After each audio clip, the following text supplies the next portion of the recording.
Hey guys, it's Carla. Today I'm starting with my raw sienna background and I've got my outline sketched on. So the first thing I want to do with just a flat synthetic brush is give myself a white area to put my blue on so that the blue shows up really good against the background.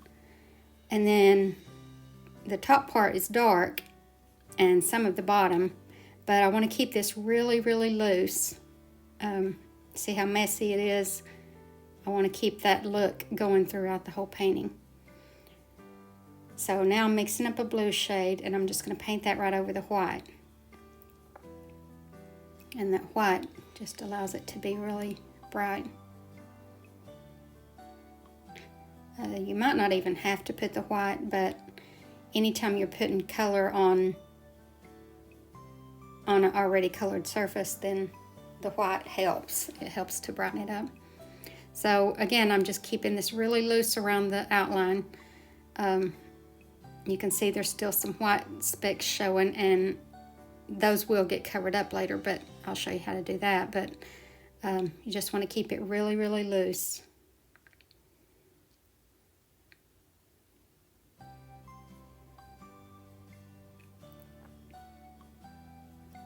And then now I've watered it down some, and that kind of fills in the white specks without being too bold, so you can kind of get into your outline even and not worry about it, because it's diluted, so it's not gonna be hard to cover up.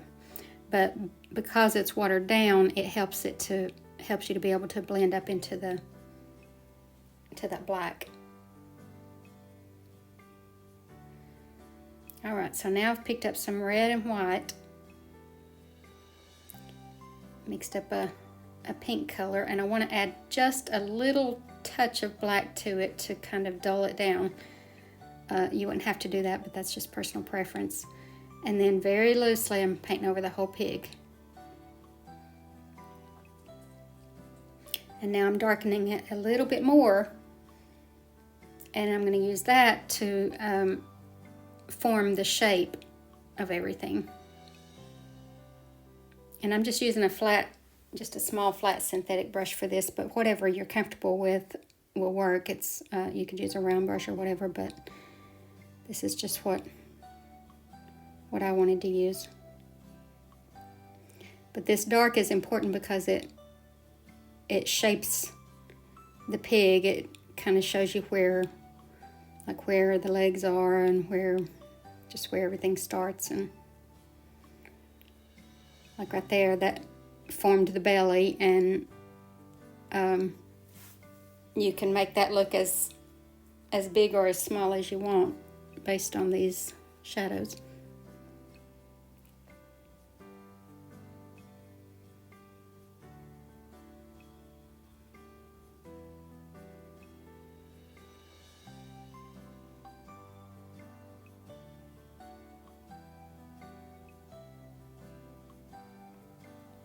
You can just look at the reference photo and see where these dark areas are.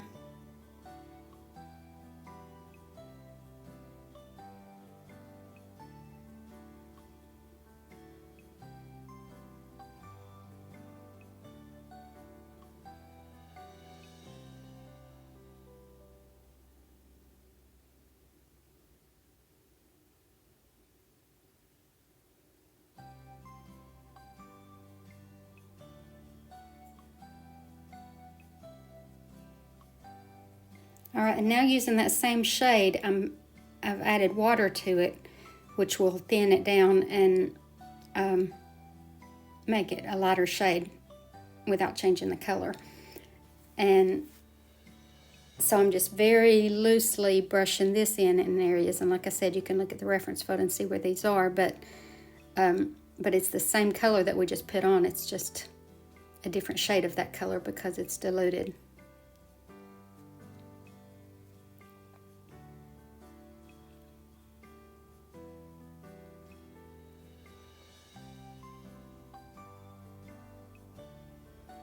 All right, now with watered down blue, I'm just touching up all my little white areas.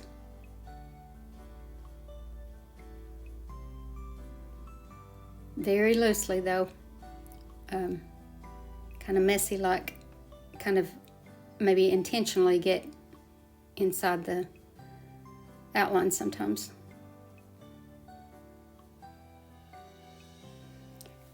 And now I'm adding some blue so that it kind of unifies the painting.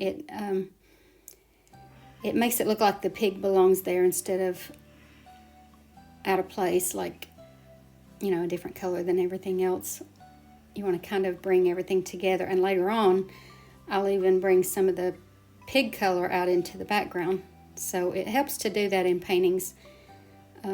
It unifies it, makes it all look cohesive. So now I'm just putting some dark areas in.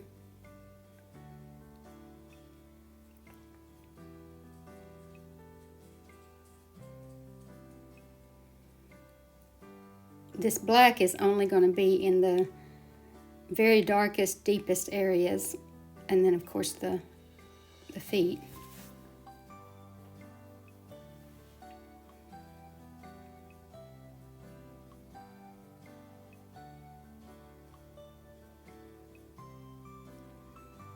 All right, now with my flat synthetic brush, I'm just scumbling in a shadow underneath him, which is really important because you don't want him just floating there. But I want to keep it really loose, keep my brush moving.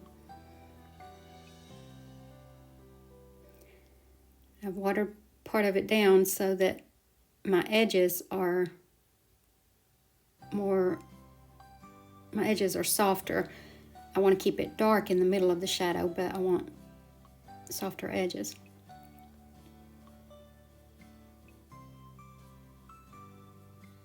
All right, now with pale blue, pale pink, I'm going to start putting in some highlights on the pig. Very, very loosely. Messy, messy, messy.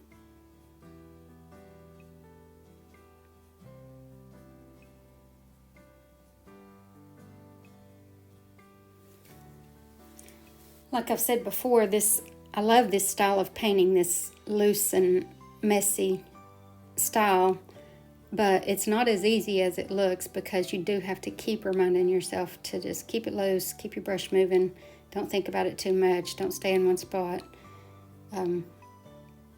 But once you start doing it and that's kind of your style, then it comes naturally, and the more you do it, the more used to it you get, and it's not quite as hard, but still, I still have to remind myself to keep it loose and free.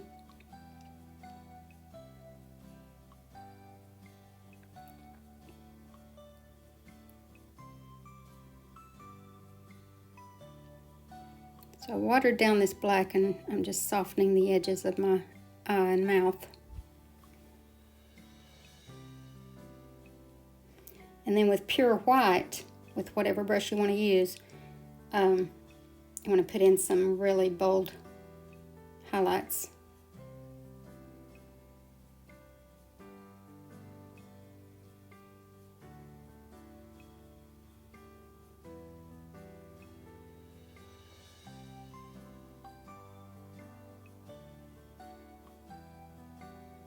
Right here, I'm just reshaping the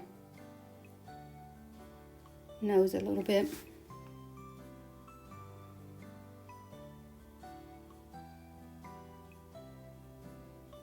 Okay, now I'm watering down some dark pink, very watered down, and this is where I'm brushing it into the background to kind of bring all these colors together. So I brought the background color into the pig, and now I'm bringing the pig color into the background. And that's not for realism, it's for our for artistic look.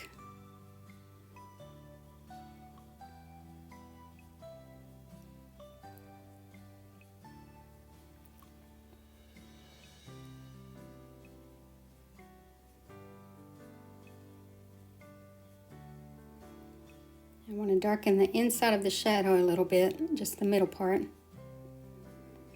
And that's it. Hope you guys enjoyed this, and thank you so much for watching. Have a great day, and God bless you.